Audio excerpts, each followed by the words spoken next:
Do you use a password manager or some other thing to keep secret information?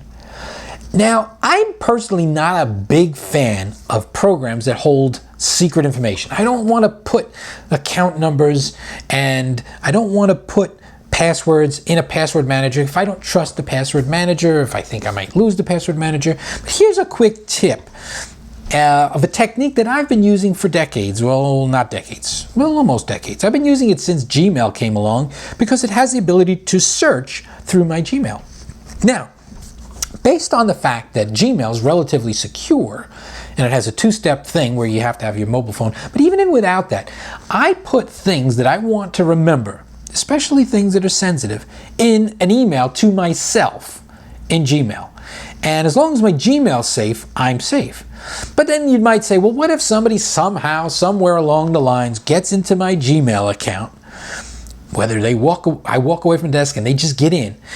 How do I truly keep that information secure? And that's part of today's idea of the day. What I use is I put a secret code word into my emails that need to be searchable at a moment's notice that only I would look for in the first place. Because let's face it, I got millions of emails in my mailbox probably. I mean, it's gigabytes of data. So with all that information in your mailbox, it's like finding a tiny little needle in a haystack. But if you, for example, use a very unique phrase, I'm just going to use something like, let's say you put a 27B32X. That's something you just made up. 27B32X. Now, that's in your mailbox. And only you know it's there. It's not tagged. It's not going to show up on your tag list. No one's going to search for 27B37 whatever. Only you would.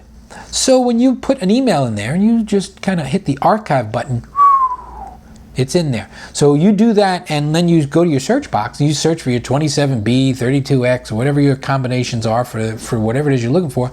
And your messages that are all part of that will show up, whether they be account numbers, credit card numbers, passwords, whatever it is. You can make up your own special phrase that you could use and only you would know. And that's a great way to kind of hide something that's private in plain sight, but in a way that only you can find it. And that's today's idea of the day. And I don't need any of you people to subscribe to my channel. I don't need anything at all, except maybe this chair. And that's it. I only need the chair. And maybe this paddleball game, and the remote control, and the ashtray, and nothing else. I don't need anything. And this lamp. But I don't need any subscribers.